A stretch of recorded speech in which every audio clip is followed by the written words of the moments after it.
అందరికీ నమస్తే అండి. జగన్మోహన్ రెడ్డి నీచుడు అనడానికి మీకు ఇంకొక వీడియో చూపిస్తానండి. సొంత తల్లి పైన, విజయమ్మ గారి పైన తన పార్టీ పెయిడ్ కుక్కల చేత వైసీపీ పీటీఎం బ్యాచ్ ఎవరైతే ఉన్నారో కొంతమంది అధికార ప్రతినిధులతో సహా వాళ్ళ చేత విజయమ్మ గారిని తిట్టెత్తున్నాడండి. ఎంత ఘోరంగా మాట్లాడుతున్నారంటే అంత ఘోరంగా మాట్లాడుతున్నారు. ఇగో కారుమూరి వెంకటరెడ్డి కూడా ఒక వీడియో చేసేసాడు. ఏమని రాసుకొచ్చారంటే, విజయమ్మ గారి లేఖ ఆ రెండు పత్రికలకు కోతికి కొబ్బరి చెప్ప దొరికిన చందంగా తయారైంది. ఇష్టం వచ్చినట్లు రాస్తున్నారు. చంద్రబాబు నాయుడు గారి డైరెక్షన్లో షర్మిల గారు ఎవరో చంద్రబాబు నాయుడు గారి డైరెక్షన్లో జగన్మోహన్ రెడ్డి సొంత చెల్లి, ఒకే తల్లి కడుపుడు పుట్టిన సొంత చెల్లి, అలాగే షర్మిల గారి డైరెక్షన్లో విజయమ్మ గారు లేఖ రాయడం వైఎస్ఆర్ అభిమానులు చాలా బాధ కలిగిస్తుంది. తన కుటుంబ సభ్యులను ఏనాడు మంచి చేయని చంద్రబాబు షర్మిల గారికి ఎలా మంచి చేస్తారో, మధ్యలో చంద్రబాబు నాయుడు గారు ఎందుకు వచ్చారో మాకు అర్థం కావట్లా. ఇప్పుడు గొడవ జగన్మోహన్ రెడ్డికి షర్మిలకి. కూతురు పక్షాన నిలబడింది తల్లి. విజయమ్మ గారు ఎవరి పక్షాన నిలబడ్డారండి? కొడుకు ఎంత దుర్మార్గుడో తెలిసి కూతురు పక్షాన తల్లి నిలబడింది. జగన్మోహన్ రెడ్డి దుర్మార్గుడు, నా కూతురికి అన్యాయం చేశాడు, ఎప్పటికైనా సరే న్యాయం చేస్తానని చెప్పేసి ఆశిస్తున్నానని చెప్పేసి విజయమ్మ గారు ఒక లేఖ రాశారు. దానికి చంద్రబాబు నాయుడు గారికి ఎలాంటి సంబంధం లేదు. ఇప్పుడు చంద్రబాబు నాయుడు గారు ఏమైనా షర్మిలకు ఫోన్ చేసి, అమ్మ షర్మిల ఒకసారి మీ అమ్మగారికి ఫోన్ ఇయ్యి, నేను మాట్లాడతాను, ఒక లేఖ ఒకటి రాయిపోతానని చెప్పేసి ఏమైనా రాయిపించారా? లేదు. అది వాళ్ళ కుటుంబ సమస్య. మధ్యలో చంద్రబాబు నాయుడు గారు ఎందుకు వచ్చారో మాకు అర్థం కావట్లేదు. ఒకసారి ఇది ఏమైనా మాట్లాడుతున్నాడు వినిపిస్తా చూడండి. మీ మీద నిన్న విజయమ్మ గారు రాసినటువంటి లేఖ మీద ఆ రెండు దినపత్రికలు వాళ్ళ బ్యానర్ ఐటమ్ పెట్టేసి, ఎందుకంటే కోతికి కొబ్బరి చెప్ప దొరికిన సందంగా ఆ పత్రికలకు తెలుసు కదా, ఇంకా వాళ్ళు ఏ విధంగా పండగ చేసుకుంటా ఉంటారో ఆ అవకాశం విజయమ్మ గారు కల్పించడం నిజంగా కూడా చాలా బాధ కలిగిస్తా ఉంది. దిక్కుమాలి యాదవ విజయమ్మ గారు కల్పించలేదు, ఆ అవకాశం జగన్మోహన్ రెడ్డి కల్పించాడు. ఆ అవకాశం కాదు, ఆ పరిస్థితికి తీసుకొచ్చాడు జగన్మోహన్ రెడ్డి. ఇప్పుడు కుటుంబ సమస్యలు ఏమన్నా ఉంటే కనుక కూర్చొని మాట్లాడుకొని తెలుసుకోవాలి. అలా కాకుండా రోడ్డు ఎక్కేస్తానంటే ఇలాగ ఉంటుంది. తన కార్యకర్తల చేత, తన నాయకుల చేత, ఎవరో ఆ రాచమల్లి శివప్రసాద్ రెడ్డి, తర్వాత కొత్తగా మీ పార్టీలో చేరిన సతీష్ రెడ్డి చేత ప్రెస్ మీట్లు పెట్టించి, మేము షర్మిలాకి 300 కోట్లు ఇచ్చాం, 400 కోట్లు ఇచ్చామని చెప్పేసి అని లెక్కలు చెప్పించేసి, అది మన సాక్షి డిబేట్లోని ప్రచారం చేపిస్తూ ఉంటే చూసి తట్టుకోలేక, జగన్మోహన్ రెడ్డి మీరు చెప్పే అంత సొంతపోసం ఏమీ కాదు, మాకు చేసిన అన్యాయం ఇది అని చెప్పేసి అని విజయమ్మ గారు ఒక లేఖ రాశారు. అంతేనా? దిక్కుమాలి యాదవ. ఎందుకంటే చంద్రబాబు నాయుడు గారి డైరెక్షన్ లో షర్మిల గారు పనిచేస్తా ఉంటే షర్మిల గారి డైరెక్షన్ లో విజయమ్మ గారు ఇలా లేఖలు రాయటం లేదు. విజయమ్మ గారు కూడా చంద్రబాబు నాయుడు గారి డైరెక్షన్లోనే పనిచేస్తున్నారు. ఓపెన్గా మేమే చెప్తున్నాం. ఒక తెలుగుదేశం కార్యకర్తగా నేను చెప్తున్నాను కదా, జగన్మోహన్ రెడ్డి సొంత చెల్లి, సొంత తల్లి కూడా చంద్రబాబు నాయుడు గారు చెప్పిన మాట వింటారు, జగన్మోహన్ రెడ్డి చెప్పిన మాట వింటారు. జగన్మోహన్ రెడ్డి అసలు లెక్క చేయరండి, ఊరికే సోదిగాడు అప్పబాయగాడు అని చెప్పేసి లెక్క చేయరు. వాళ్ళిద్దరూ కూడా, జగన్మోహన్ రెడ్డి తల్లి చెల్లి కూడా చంద్రబాబు నాయుడు గారు చెప్పిన మాట వింటారు. ఇది ఫిక్స్ అయిపోండి. పోనీ మేము ఓపెన్గా మేమే చెప్తున్నాం కదా, జగన్మోహన్ రెడ్డి మాట ఇంట్లో కుటుంబ సభ్యులు కూడా లెక్క చేయరు. జగన్మోహన్ రెడ్డి ఎంత దుర్మార్గుడో తల్లికి చెల్లికి తెలుసు. మేము చెప్తున్నాం కదా, ఓపెన్గా మేము ఒప్పేసుకుంటున్నాం. పోనీ షర్మిల ఏంటి, విజయమ్మ గారే చంద్రబాబు నాయుడు గారు చెప్పినట్టుగా నడుస్తుంది. పోనీ ఓకేనా? హ్యాపీయా? షర్మిల వరకు కూడా వద్దు, డైరెక్ట్గా విజయమ్మ గారే చంద్రబాబు నాయుడు గారు చెప్పిన విధంగా పని ఆవిడ లేఖ రాశారని చెప్పి చెప్పుకోండి. ఇబ్బంది ఏమీ లేదు, మాకు వచ్చిన నష్టం ఏమీ లేదు. జనానికి ఒక క్లారిటీ ఉంది, ప్రజలకు తెలుసు. మీరు ఎంత అబద్ధాలు మాట్లాడినా కానీ ఒక క్లారిటీ ఉంటుంది కదా. రేపు పొద్దున ఎవరైనా ఏమనుకుంటాడో, ఊరుకోండి సొంత కన్న కొడుకుని కాదనుకొని చెప్పేసి ఎవరో చంద్రబాబు నాయుడు గారో లేదంటే ఇంకొక చెప్తే ఎవరైనా వింటారా అనే డౌట్ రాదా, అనే సందేహాలు కలగవా? ఎవరిని పిచ్చోళ్ళు చేద్దాం అనుకుంటున్నారు మీరు? అసలు మాట్లాడు. ఇంకా రాజశేఖర రెడ్డి గారిని నమ్ముకున్నటువంటి కోట్లాది మందిని బాధపడేలా చేయటం చాలా చాలా చాలా తీవ్రమైనటువంటి బాధ కలిగిస్తా ఉంది విజయమ్మ గారు.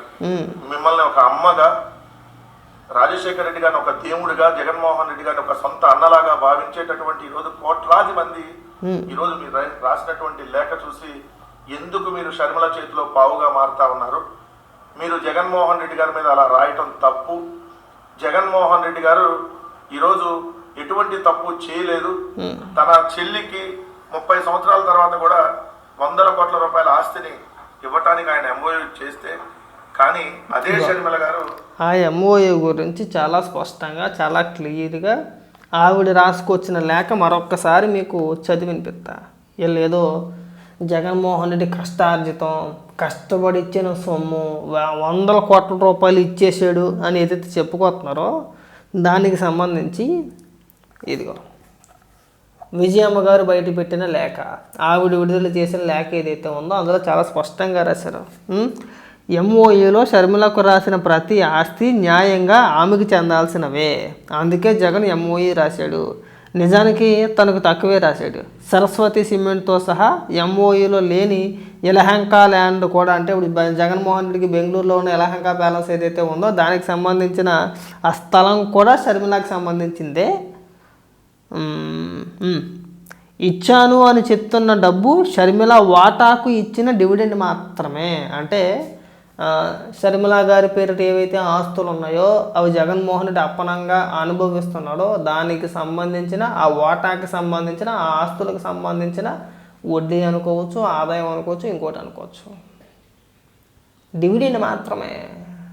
మీకేమీ షర్మిలకి వందల కోట్ల రూపాయలు రాసివ్వలేదు. ఆ వాటా ఆస్తుల్లో ఉన్న ఏదైతే వచ్చిన ఆదాయం కావచ్చు, లాభం కావచ్చు, ఇంకోటి కావచ్చు, ఇచ్చింది డివిడెండ్ మాత్రమే ఇచ్చాడు. ఆస్తుల విషయంలో జగన్ తన మేనల్లుడికి మేనకోడలకి ఇప్పటి వరకు అన్యాయం చేశాడు. ఎప్పటికైనా న్యాయం చేస్తారని తన తల్లిగా ఆశిస్తున్నాను. ఆస్తుల పంపకం జరగలేదు. ఇప్పుడు చదువుతున్న షర్మిల ఆస్తుల లాంటివి వైఎస్ఆర్ జగన్కు కూడా ఇచ్చాడు. అంటే ఇప్పుడు ఏదైతే వైసీపీ నాయకులు సతీష్ రెడ్డి కావచ్చు, లేదంటే రాచమల్లి శివప్రసాద్ రెడ్డి కావచ్చు, పేపర్లు పట్టుకొని పుస్తకాలు పట్టుకొని వచ్చి చదువుతున్నాడో అవే ఆస్తులు జగన్మోహన్ రెడ్డికి కూడా వైఎస్ రాజశేఖర రెడ్డి గారు ఇచ్చారు. ఆస్తి పంపకాలు జరగలేదని చెప్పేసి ఆవిడ రాసిన లేఖలో ప్రస్తావించారు. ఎవరో బయటి వ్యక్తి కాదండి, సొంత తల్లి, కన్న తల్లి విజయమ్మ గారు జగన్మోహన్ రెడ్డిని కన్న తల్లి చెప్తుంది. ఇక్కడ తల్లి తన లేఖ రూపంలో చాలా స్పష్టంగా చెప్తుంది. నా కొడుకు పనికిమాలోడు, నా కొడుకు నా కూతుర్ని మోసం చేశాడు, నా మనవల్ని ఇచ్చేసాడు, ఆస్తి పంపకాల్లో అన్యాయం చేస్తున్నాడు, ఒక్కడే తినేస్తున్నాడు, అన్ని వివరంగా తన లేఖలో బయట పెడితే ఇక్కడికి వచ్చి జగన్మోహన్ రెడ్డి గారు 200 కోట్ల రూపాయలు పనిచేశారండి, 300 కోట్ల రూపాయలు పనిచేశారండి, ఎవడకరా మీరు చెప్పే అప్పగోయ కౌరులు, గట్టిగా మాట్లాడితే తల్లి చెల్లి కూడా చంద్రబాబు నాయుడు గారు డైరెక్షన్లో పనిచేస్తున్నారని చెప్పేసి ఎడుతారా? మరి దీనికి సమాధానం చెప్పండి. నేను వేరేదేమీ అడగట్లేదు. విజయమ్మ గారు రాసిన లేఖ ఆవిడ చెప్పింది, ఆవిడ రాసిందే, దానికి సమాధానం చెప్పండి. బాధపడిపోతున్నారా? వాళ్ళది బాధ కాదా? పోనీ ఇవన్నీ పక్కన పెట్టేసాను. వీటి గురించి కూడా మాకు ఏం పెద్ద ఇబ్బంది ఏమీ లేదు. నేను అసలు చేయకపోతే నీ వీడియో నాకు చేయాల్సిన అవసరం కూడా నాకు లేదు. ఎందుకు చేశాను? అటు తిరిగి ఇప్పుడు జగన్మోహన్ రెడ్డి కుటుంబంలో ఎవడు చచ్చిపోయినా చంద్రబాబునే కారణం. అది రాజశేఖర రెడ్డి అప్పటి నుంచి మొదలుపెట్టారు. రాజశేఖర రెడ్డి గారు చనిపోయినప్పుడు చంద్రబాబు నాయుడు గారు ఇచ్చేశారని చెప్పేసి ఆరోపణలు చేసి రిలయన్స్ అని అదని ఇదని చెప్పి దాడులు చేశారు. తర్వాత అదే రిలయన్స్కి సంబంధించిన పరిపాలనత్వాన్ని తీసుకొచ్చి రాజ్యసభ ఎంపీగా సీట్ ఇచ్చి వైఎస్ఆర్సీపీ పార్టీ తరపు నుంచి ఏ విధంగా ప్రోత్సహించడం మనం అందరం చూసాం. అప్పట్లో చాలా ఈ పరిపాలనత్వానికి రాజ్యసభ సీట్ ఇచ్చినప్పుడు చాలా ఆరోపణలు వచ్చినాయి. అంటే మీ రాజశేఖర రెడ్డి గారిని జమించేసింది నువ్వేనా, దాని వెనకాల నువ్వు ఉన్నావా, నీ హస్తం ఉందా, గతంలో మాట్లాడేవు కదా అని చెప్పేసి కొంతమంది ఆరోపణలు చేశారు. ఇప్పుడు తల్లి చెల్లి జగన్మోహన్ రెడ్డికి వ్యతిరేకంగా మాట్లాడతారు. దానికి కూడా చంద్రబాబు నాయుడు గారే కారణం అంట. సిగ్గేమని అనిపించట్లా కాస్తానే. కానీ ఇప్పుడు బయటోడో పార్టీలో నాయకులు ఇంకొకరు అంటే మీరు చేసే ఆరోపణలకే లేదంటే మీరు చేసే విమర్శలకు ఒక అర్థం ఉందని చెప్పేసి అనుకోవచ్చు. సొంత తల్లి చెల్లి కూడా చంద్రబాబు నాయుడు గారి మాట వింటారా అండి? సిగ్గు అనిపించట్లేదా? బయట వ్యక్తుల సంగతి పక్కన పెట్టేసేయండి, అది వేరే. పోనీ బయట వ్యక్తులు ఎవరైనా అంటే ఓకేలా అనుకోవచ్చు. కన్న తల్లి అండి, సొంత చెల్లి, వాళ్ళు కూడా చంద్రబాబు నాయుడు గారు చెప్పినట్టే వింటారంట. ఇంకా నయం భారతిరెడ్డి గారు కూడా చంద్రబాబు నాయుడు గారు చెప్పినట్టు వింటారు. అలా సిగ్గు కూడా మీరు ఇంక ఈ అప్పబాయకూరలు మానేస్తే బాగుంటుంది. మీ ఆస్తి గొడవలు ఏమైనా ఉంటే అది మీ కుటుంబ వ్యవహారం. అది మీరు కూర్చొని మాట్లాడుకుంటారా లేదంటే ఇంకొక రకంగా మాట్లాడుకుంటారా? మీరు మాట్లాడుకుంటా, కానీ మీరు అనవసరంగా రోడ్డు ఎక్కేసి ఇష్టానుసారంగా ఏది పడుతుంది మాట్లాడమాకండి. ఇంకా రాష్ట్రంలో బోల్డు సమస్యలు ఉన్నాయి. మీరు సమాధానం చెప్పాల్సిన అంశాలు ఇంకా బోల్డు ఉన్నాయి. ప్రభుత్వం చేస్తున్న మంచి పనుల గురించి డైవర్ట్ చేయడానికి ఏదో రకంగా ఇచ్చేయడానికి చేస్తున్న కార్యక్రమాలు ఉంది ఇది. ఈ అపభాయ కూరలు మానేయండి. ఉన్నవాసాలు చెప్పే ప్రయత్నాలు చేయండి.